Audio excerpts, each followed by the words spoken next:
Hey, good morning, everyone. How's it going today? Coach Alvarez here, back at you with another episode, Coffee with Coach. Episode 100. 100. Man, pretty excited about that. You know, when you first start off with something like this, you don't know if you're going to, how far you're going to go with it. I don't know how far I'm going to go with this, but I do know that this has been 100 consecutive episodes. So it's just one of those things where, like, you put something in your mind, take action, and then you implement and do the thing instead of just thinking about it, sitting around, and then just not letting things happen, right? So, and over time, little increments compound, and then now we're at episode 100. So I haven't had a day off yet. So let's keep it rolling. So episode 100, Betrayal. So I'm, like I said, go through my normal routine, straightening up the house, took the dog for a walk already, and some other things. Taught 6 a.m. class this morning. And, I'm back home listening to the podcast that I'm listening to. And I came across a couple different things, okay? One was a Jocko podcast called Betrayal. And in it, he's talking about how he deals with some of that. And then I found a quote yesterday. I came across a quote. I'll share that with you in just a minute.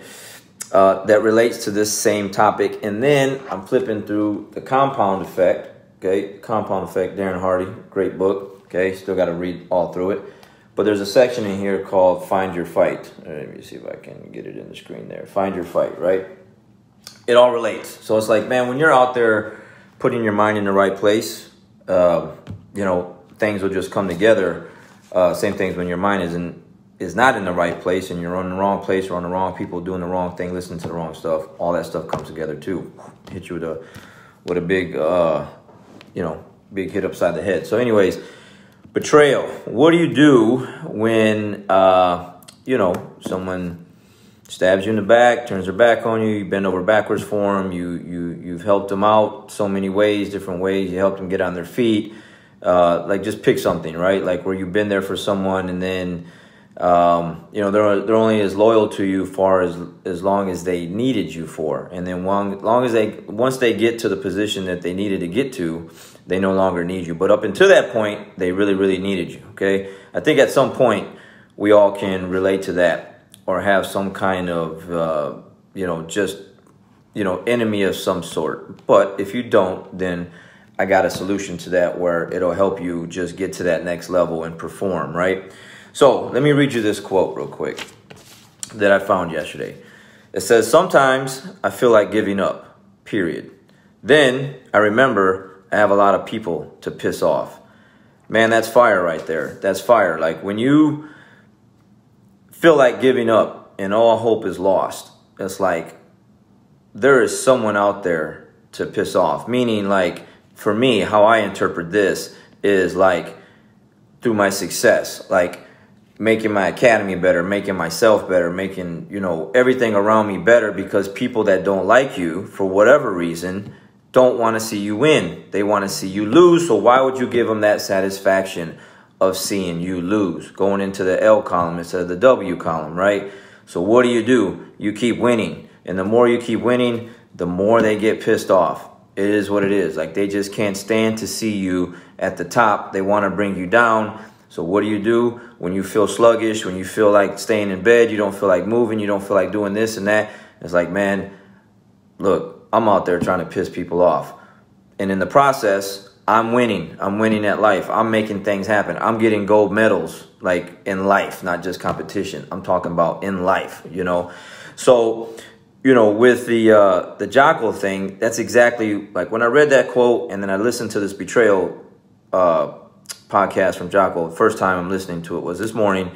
He's talking about like, man, why would I waste a lot of my time and energy on because of course he has a podcast, so people make comments, YouTube, Twitter, like whatever. And he goes, I really don't care to see or whatever, read what people have to say negative about what I have to say about my podcast or whatever. I got to keep it moving, man. I got to keep making things happen. He goes, I'm a professional. Man, that cut me deep right there. That was a good one. I'm a professional. Like things for me. Like I've had all the other people in the past, like, hey, coach, Did you see what so-and-so put on Reddit? Or did you see what so-and-so put on Facebook? Or did you see what so-and-so wrote about you about this or that? Or whatever they heard about you, said about you.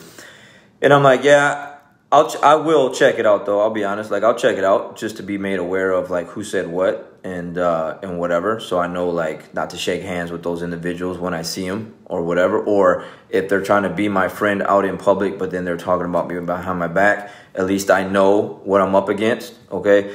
But I'm a professional. So like I won't go out and retaliate on Facebook and get into this debate or go back and forth with someone or make myself like lower myself to that level. What I do is what I've always done for the past 12 years that I've had my academy and my business is just keep getting better, because I know that they can't stand that. Like the haters hate, like they're watching the podcast now. Like as much as they don't like me, they don't hate me for whatever reason. Okay. For whatever reason, they're watching. So what do? I don't retaliate with words. I don't come back with another comment.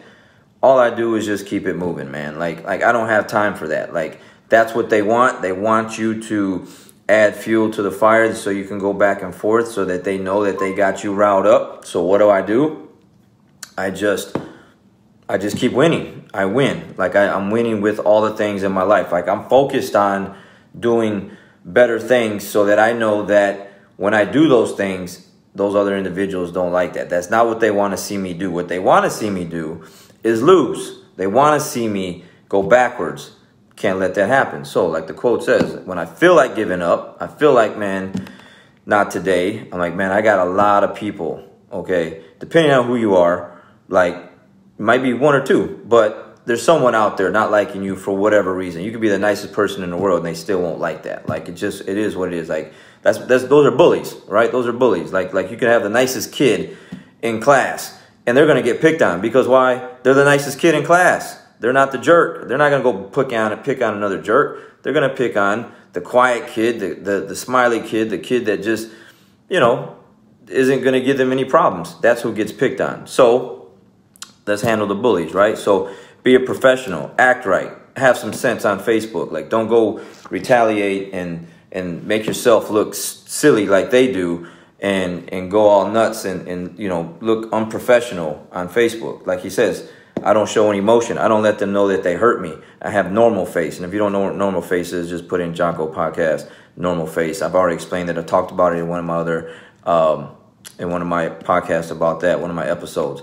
So what I love about what he said also about being a professional was, he goes, I ignore and outperform. Ignore and outperform. He goes, I'm committed to winning. I'm committed to winning. So when I hear things and people say things, I get stabbed in the back or whatever. Like, that's why I said I can relate to this stuff so much. Like, I love it, man. Like, I just eat this stuff up every day, man. Like, I just consume this stuff because I've been there, done that. I've had people do things, say things, whatever. Again, not perfect, okay? I say things, make mistakes myself. But when you're really trying to help someone out and you know that you bent over backwards for them and, like, they wouldn't be where they're at today because of you, like a good part of you, and then they do what they do, it's all good, man. Stuff happens. That's life. That's humans. But I'm not going to let it bring me down and, where to the point where I start losing. How do I win? I use that energy, the thing that they did to me, to go forward. So let me read something real quick before we head out here today. So in this book, okay, The Compound Effect. So let's say you don't have any enemies, right? Let's say you don't have any haters, which at some point, like I said, somebody has some, no matter what. I was listening to a different podcast earlier, and they were just talking about bullies. This is the same thing. Like I said, the nicest kid's going to get picked on. Super nice. Doing things for other people, going to get beat up one day because, they don't know how to fight, and they're super nice. All right. So in this book, it's called Find Your Fight, right? So people are either motivated by something they want or something that they don't want. Love is powerfully motivating. Love is a powerfully motivating force, but so is hate. Contrary to social correctness, it can be good to hate. Hate disease, hate injustice, hate ignorance, hate complacency, and so on. Sometimes identifying an enemy lights your fire. It's what I'm relating to. Like, I have relate to enemies, like it lights my fire. It doesn't bring me down, doesn't make me sad. It pisses me off to where, like, I want to do more good things. So they actually help me get better, right? Some of my greatest motivation, determination, and dog persistence came when I had an enemy to fight. In history, the most transformational stories and political revolutions came about as a result of fighting an enemy. David had Goliath. America had the British. Luke had Darth Vader. I love that, right? Rocky had Apollo Creed. Love that too. 20-somethings have The Man. Rush Limbaugh has the liberals. Lance Armstrong has cancer. Apple has Microsoft. Microsoft has Apple. We could go on and on, but you get the point. Enemies give us reason to stand tall with courage. Having to fight challenges your skills, your character, and your resolve. It forces you to assess and exercise your talents and abilities. Without a motivating fight, we can become fat and lazy, and we lose our strength and purpose.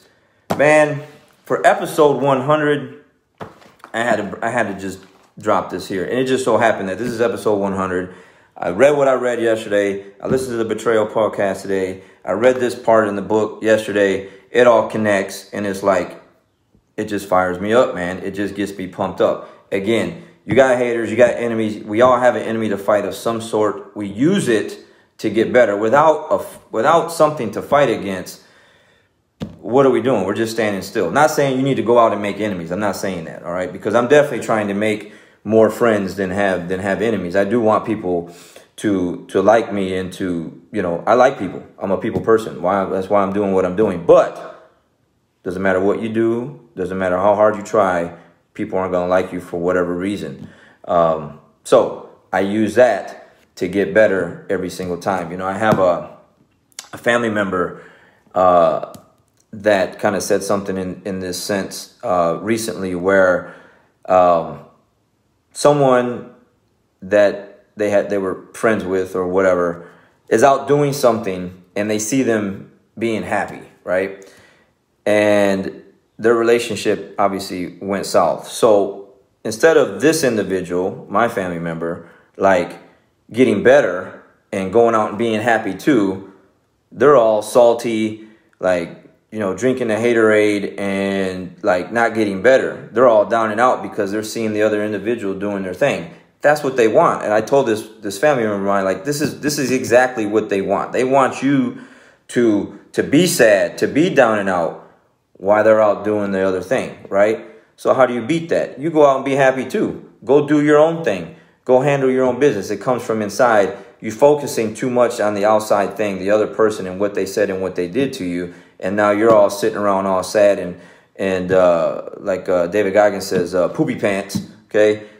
And you're not getting anything done. No actions being taken. You're not moving forward. You're not winning. You're losing. Can't let that happen. That's not happening with me. Like the majority of my success that I've had throughout a lot of this time that I've been here with my academy and everything else, and especially with my competitions, has all come from just people saying things about me. People like just doing things to me or whatever the case may be. I'm just like, yeah, okay, that's cool. I got it. And I'm going to use that. And I go out and I won more tournaments, made my school even bigger, got more students, got better in my jiu-jitsu, and the list goes on, man. Like the list goes on. So anyone out there, you're looking to, how to deal with betrayal or some kind of enemy of some sort, use it as fuel. Get better, improve, get some gold medals for the day. That's definitely what I'm trying to do. My enemies are not winning, man. They might win like certain little battles here and there, like, get over on me here and there. That's just how it's going to work. But the war overall, they're not winning. They are not winning at all because I'm going to stay on top. That's what I do. It's who I am. It's in my DNA. Hopefully it'll be in yours too, all right? So use that as fuel. Episode 100. Got not a new coffee cup, but just drinking a new one today. Figured I'd bust my old one out, okay? Have a great day, guys. Like, piss people off with greatness, all right? Succeed. We'll catch you next time. Have a great day.